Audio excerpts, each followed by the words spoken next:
Hello, আসসালামু আলাইকুম, সবাইকে স্বাগতম আজকের এই হার্ডওয়্যার কম্পিউটার হার্ডওয়্যার সার্ভিসিং ক্লাসে সবাইকে স্বাগতম।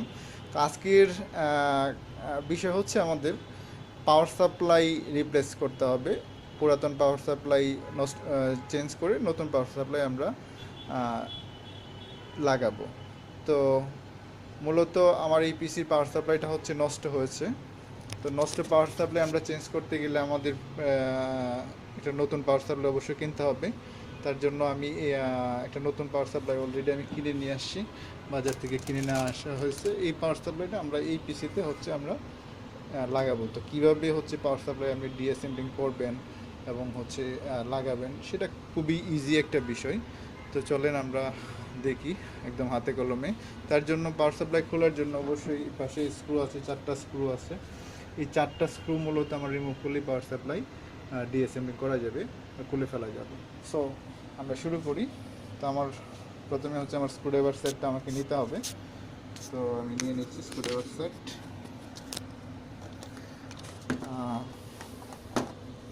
করেন এই যে আমার 4টা স্ক্রু আমি এখন এই স্ক্রুড্রাইভারের সাহায্যে আমি রিমুভ করব। জাস্ট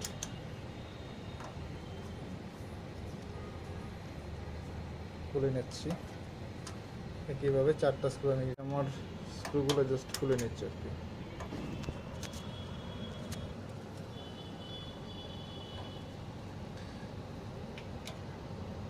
এটা একদম সিম্পল ওয়ে, জাস্ট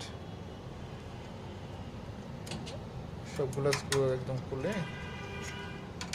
আমি দেখাচ্ছি কিভাবে করবেন।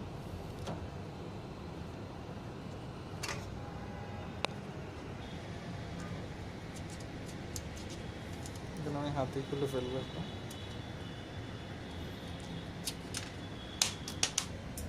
সরি, স্ক্রুটা নিচে পড়ে গেল। স্ক্রু খোলা, জাস্ট স্ক্রু খোলা। এরপর হচ্ছে এই পাওয়ার কেবলগুলো হচ্ছে এখানে লাগানো ছিল, এটা আমরা জাস্ট এই ক্লিপগুলো আমরা রিমুভ করে নিব। জাস্ট এখানে প্রেস করলে, খেয়াল করে নিই, প্রেস করলে এটা হবে। প্রেস করে জাস্ট উপরের দিকে টানলেই এটা খুলে আসবে। এটা পাওয়ার সাপ্লাই, এটা হচ্ছে আমার 4 পিনের কেবল।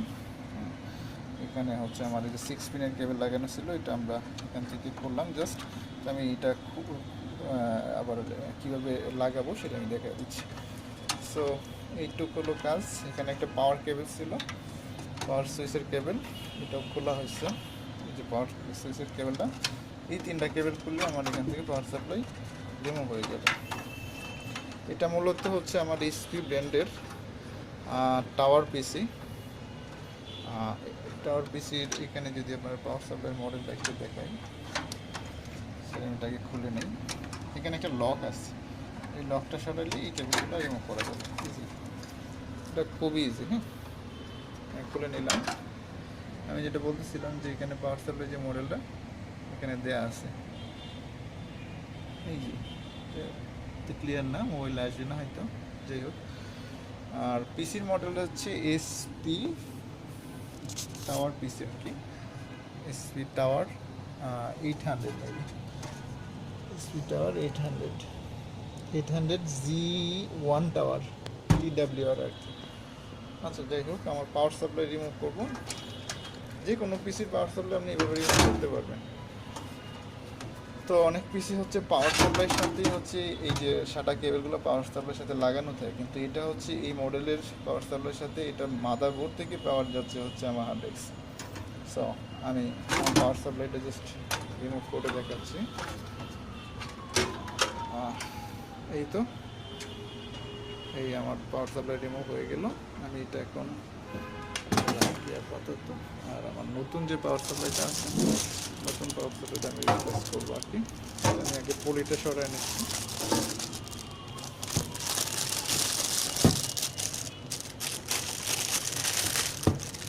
আমি একটু 1 সেকেন্ডের জন্য স্কিপ খেয়াল করেন। এটা নতুন পাওয়ার সাপ্লাই, এটা আমরা এখানে জাস্ট বসে রাখবো।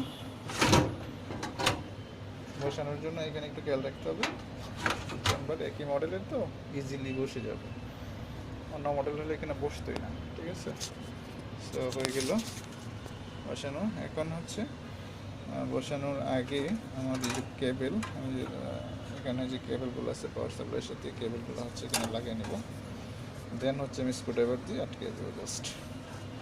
এই হচ্ছে মূলত পাওয়ার সাপ্লাই রিপ্লেসমেন্টের সহজ উপায়, খুবই সিম্পল, এটা যে কেউ করতে পারবেন, অসুবিধা হবে না, বই পাওয়ার কিছু নাই। এই যে পাওয়ার সাপ্লাই, এই 6 পিনের পাওয়ার সাপ্লাই, তো মূলত এই 6 পিন আমি এখানে দিয়ে দিচ্ছি। এই ব্র্যান্ড পিসিগুলো হচ্ছে 6 পিনের, কিন্তু 24 পিনের পাওয়ার সাপ্লাই হয় আমার কোন পিসিতে আমরা জানি। সো আরেকটা কেবল হচ্ছে এই যে আমি বলছিলাম যে আমার এই 6, এটা হচ্ছে মূলত পাওয়ার সুইচ থেকে পাওয়ার টাওয়ার রিস্টার্ট হবে এই সুইচগুলো এখান থেকে।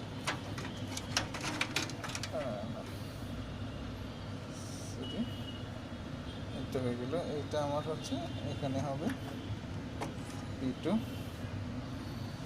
আর হচ্ছে আমার এখান থেকে পাওয়ার সুইচটা খোলা হয়েছিল, এইটা মূলত পাওয়ার সুইচ রিস্টার্ট সুইচ এইটা। আর এর আগের যে কেবলটা এটা হচ্ছে আমার পাওয়ার সাপ্লাই থেকেই, এটা 6 পিনের মেবি, আর এই যে পাওয়ার সাপ্লাই। আমি এটা জাস্ট বসে দেখাচ্ছি, দেখতে পারবেন না, জাস্ট এটা লাগানোর সময় একটু খেয়াল রাখতে হবে যে এখানে গ্যাপ কোন দিকে আছে, একটু সিরিয়াসলি একটু বুঝে নিলে, মাথা কাটাইলে এটা লাগানো যাবে, দেখতে পারবেন, অসুবিধা হবে না। তো খেয়াল করেন, এটা একটু শর্ট মনে হচ্ছে, বাজারে পাওয়ার সাপ্লাই তো অরিজিনাল পাওয়ার সাপ্লাইয়ের মতো হবে না। এটা কি উল্টা হইলো নাকি? মেবি এটা উল্টা বসবে, এটা ঘোরাই দিই। হ্যাঁ ঠিক আছে, এটা উল্টা হয়েছিল, জাস্ট এই কভারটা দিকে থাকবে, শর্ট শর্ট মনে হচ্ছিল, এখন বসতেছে না কেন? হ্যাঁ ঠিক আছে, এদিকে খেয়াল করেন, এটার একটা লক এবং সেখানে আছে, এটা খুব একটা কার্যকরী কিছু না।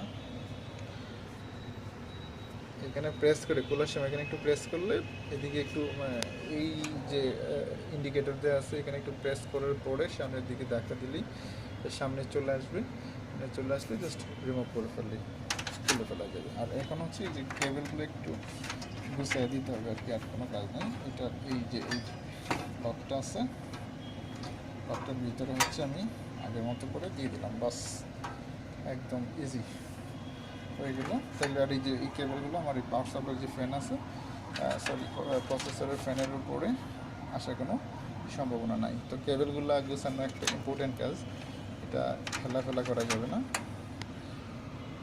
এই দিকে অ্যাসেম্বলিংয়ের সময় অবশ্যই খেয়াল রাখতে হবে যে এই ফ্যানের উপরে যদি কেবল পড়ে দেয় ঘুরবে না, আর প্রসেসর হিট হইলে আমার পাওয়ার সাপ্লাই বন্ধ হয়ে যাবে, পিসি বন্ধ হয়ে যাবে হুটহাট, তো বিভিন্ন ধরনের সমস্যা হবে। সো আজকে এই পর্যন্ত। এখন জাস্ট খালি আমার এই যে 4টা স্ক্রু এখানে ছিল, 4টা স্ক্রু, এই যে 4টা স্ক্রু আমি এখানে বসিয়ে দেবো, আমি স্ক্রুড্রাইভার দিয়ে পরে আটকেছি জাস্ট আপনাদের বোঝানোর জন্য। এই যে হ্যান্ড টাইট দিয়ে আমি জাস্ট এখানে লাগিয়ে দিচ্ছি। তো ভিডিও বড় করলে অনেকে বিরক্ত হয়, সো আশা করি এইটুকুই কাজ, এখন এগুলো হচ্ছে জাস্ট লাগিয়ে দেওয়ার কাজ। থ্যাংক ইউ সবাইকে, আল্লাহ হাফিজ।